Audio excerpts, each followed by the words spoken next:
America says that it reluctantly entered World War I, that it was drawn into the conflict by the German aggression and the sinking of the Lusitania. America has the duty to make the world safe for democracy, right? What if I told you that the real strategy was finance? Would that sound more on brand for Uncle Sam? America did not stumble into World War I. It had engineered the outcome. The goal was to bankrupt Europe, replace British imperial power with American capital dominance, inherit Europe's global markets, and strategically facilitate a shift to US economic hegemony. Let's look at the facts, okay? The United States, by this time, the early 20th century, is an emerging industrial powerhouse.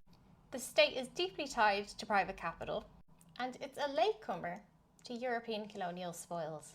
So the strategic question for the Americans was how to destroy the European imperial order without any direct confrontation with its allies.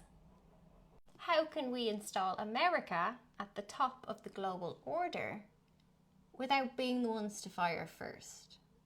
Well, if that's your goal, you don't start the fire. You just make sure that the room is already full of dry wood. US capitalists who want to make money and are able to use the US government and its military to support them in doing that, decide that they want to bankrupt Europe and inherit its markets. Take over the colonies. Don't want to go to war with Europe, but we are taking the colonies. Step 1. US banking interests, perceived as neutral, fund both sides of World War I. This is proven US companies sold to Germany and Britain before 1917. US arms dealers and Navy suppliers start ramping up production. Their stocks soar and loans flow. War is good business. Meanwhile, the private elite banking families start to fund intelligence. This helps stir up nationalist propaganda in Europe. They didn't just fund the weapons, they funded the consent, the narrative shield. Similar to what we see now with the rise of the right wing against immigrants. When you see the rise of the right wing, capital is getting nervous of rebellion. And it's very good at deflecting that attention. At this point in history, World War I, it was the Jews were the scapegoats. Now it's the Muslims. Newspapers are weaponized. They plant stories about troop alliances, about betrayal. And this applies subtle pressure onto the Balkans, where tensions are already volcanic. The goal is to reignite old war and division between old rivals. So Germany versus Austro-Hungarian, Britain versus France. US steps back. A mutual friend of all. Gives bank loans to its allies who are fighting each other. Sends weapons to its allies. Becomes the supplier and the creditor for all sides, but especially Britain and France. The goal is to fund and arm both sides, step back, and then wait until they have completely exhausted themselves and run out of money. Then the US enters the war. Not because of moral outrage or sinking ships or any fucking bullshit you might have heard. The numbers do not lie. The trigger for the Americans entering the war is Germany begins defaulting on US debt.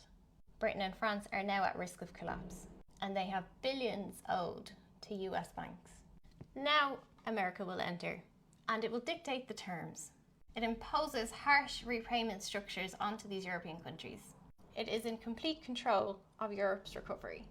They have secured an American post-war system which puts finance first. US delegates at Versailles included bankers from JP Morgan, and they insist that Germany pay massive reparations. There will be no forgiveness of any Allied debt, and institutions are created that embed US finance at a global level. the League of Nations, which is the precursor to Bretton Woods, and the IMF.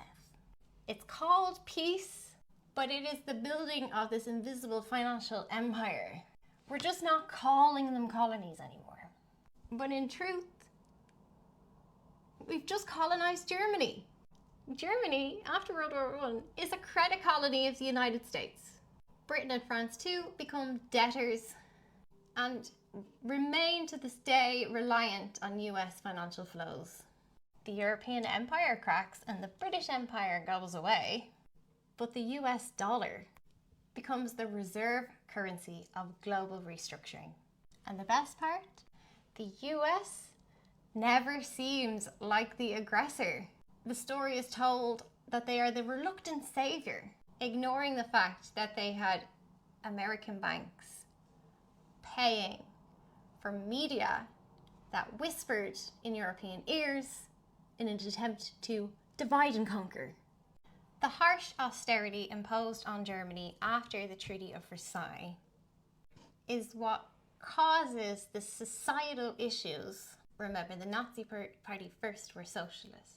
That doesn't last very long, but they rise to power by capitalizing on this feeling of anger that no one had the lexicon for.